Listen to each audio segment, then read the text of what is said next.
안녕하세요. 스포츠 읽어주는 누나입니다. 오늘은 1월 5일 세리에 A 2경기 알아보겠습니다. 최근 흐름과 특이점 그리고 최종픽까지 준비했습니다. 영상은 매일 고정적인 시간에 업로드되니 구독과 좋아요 부탁드리며 최종 조합은 누나 멤버방에서 무료로 드리고 있으니 고정 댓글 클릭 후 카톡 주시면 입장 도와드리겠습니다. 자, 그럼 경기 분석 시작하겠습니다. 첫 번째 경기는 1월 5일 00시 30분에 시작하는 레체 대 라치오 경기입니다. 먼저 레체 살펴보겠습니다. 전반기를 2연승으로 마감하면서 강등권으로 추락하지 않고 월드컵 휴식기를 가졌습니다. 우디넷의 아탈란타를 상대로 1승 1무를 기록하는 등 강호들의 발목을 꽤 잘 잡는 모습을 보여주기도 하는 모습입니다. 카운터 어택의 비중이 상당히 높은 팀인데 올 시즌 29%의 골을 역습 상황에서 기록하고 있습니다. 때문에 상대에게 점유율을 내주고 경기를 풀어나가는 스타일입니다. 상대에게 꽤 많은 공격 찬스를 준다는 단점이 있지만 15경기 17실점으로 실점 억제 능력이 아주 나쁘지는 않습니다. 다만 1대1 대응에서의 한계는 분명히 존재해 홈에서 아직 무실점 경기를 치르지는 못했습니다. 인테르전을 제외하면 멀티 실점을 허용한 경기가 없기는 하지만 라치오 특유의 빌드업 축구 방식도 꽤 부담스럽기는 할 것입니다. 최근 성적이 좋기는 하지만 최전방의 성과가 다소 아쉬운 것은 사실입니다. 이적생인 시세이와 영권 콜롬보의 활약이 기대를 100% 충족시키지는 못하는 모습입니다. 물론 점유율을 상대에게 내주는 특성을 가지고 있어 공격 찬스가 많은 유형은 아니라는 점은 감안해야 하지만 득점력이 아주 뛰어난 팀이라고 보기는 어렵습니다. 라치오 살펴보겠습니다. 전반기 마지막 경기에서는 0대3으로 유벤투스에게 대패하면서 좋지 못했습니다. 그러나 이전 시즌에 비해 성적을 상승시키면서 챔스권 순위를 지킨 것은 고평가를 해줄 만한데 특히 사리볼의 약점인 수비가 상당 부분 개선된 것이 상당히 큽니다. 올 시즌 로마뇰리와 프로베델의 활약이 눈부십니다. 프로베델은 선방 능력뿐만 아니라 라치오 특유의 빌드업 축구에 맞게 후방에서의 빌드업에도 기여해주고 있습니다. 로마뇰리는 드림클럽으로 돌아온 영향이 있는지 최고의 활약을 보여주고 있고 미드필더 출신답게 공격 전개에도 도움을 주고 있습니다. 현재 리그에서 라치오보다 실점이 적은 팀은 유벤투스가 유일한데 이 두 선수의 영입이 후방 제어의 안정감을 찾게 해주었다고 해도 과언은 아닐 것입니다. 올 시즌 15위 이상의 팀을 상대로 홈에서 실점이 없다는 점도 참고하면 좋을 것입니다. 올 시즌 임모빌레의 잦은 결장으로 인해 전방에서 고전하는 빈도가 꽤 있기는 했지만 임모빌레는 월드컵 휴식기에 충분한 휴식을 취하고 다시 돌아올 수 있을 전망입니다.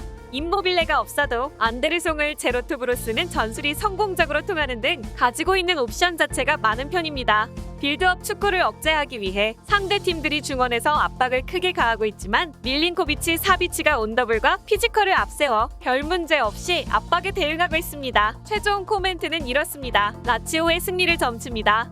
레체의 수비 능력은 꽤 훌륭한 수준이나 최전방의 퀄리티에서 라치오가 앞서고 있는 데다 레체가 웅크리고 역습을 나가는 특성을 가지고 있기 때문에 라치오의 중앙 장악이 매우 쉽게 이뤄질 가능성이 높습니다. 다만 레체의 실점 억제 능력은 상당히 괜찮은 편이라 라치오 입장에서도 다득점을 장담하기는 어려운 상황입니다. 스코어 접근은 유보적으로 접근하는 것이 좋겠습니다. 라치오 승 그리고 2.5원더 추천드립니다. 두 번째 경기는 1월 5일 04시 45분에 시작하는 인터밀란 대 나폴리 경기입니다. 먼저 인터밀란 살펴보겠습니다. 무승부가 없는 10승 5패의 성적으로 5위입니다. 다만 나폴리를 제외하면 나머지 상위권 팀들의 성적이 모두 비슷하기 때문에 아직 챔스 진출을 포기할 단계까지는 아닙니다. 라우타로와 루카쿠의 조합이 다시 구축되었지만 두 선수가 월드컵에서 보여준 폼이 끔찍했습니다는 점이 우려스러운 점입니다. 다만 라우타로는 매 시즌마다 골 결정력 문제로 인해 부진한 기간이 한 달 정도 있었던 것이 패턴이었던 선수라 월드컵에서 부진이 리그에서는 다른 모습을 보여줄 가능성이 있습니다. 최근 인테르의 수비에 리스크가 있고 제코에게 득점력을 올인하는 것도 인테르 입장에서는 바람직한 방향은 아닙니다.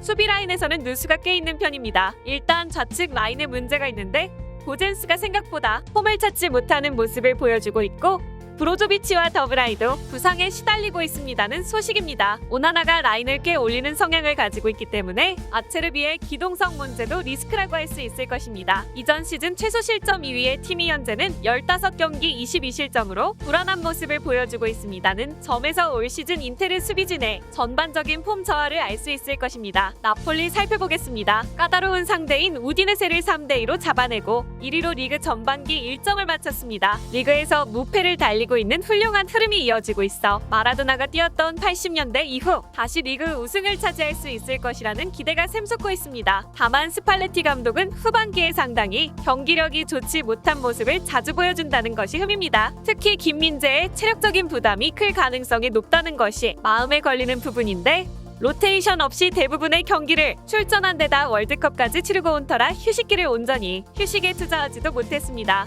실제로 월드컵에서도 부상으로 인해 제 컨디션이 아닌 듯한 모습을 보인 상황입니다. 문제는 나흐마니 정도를 제외하면 센터백 라인에서 좋은 활약을 보인 선수가 없어 김민재가 풀시즌 내내 혹사 당할 가능성이 높다는 것입니다.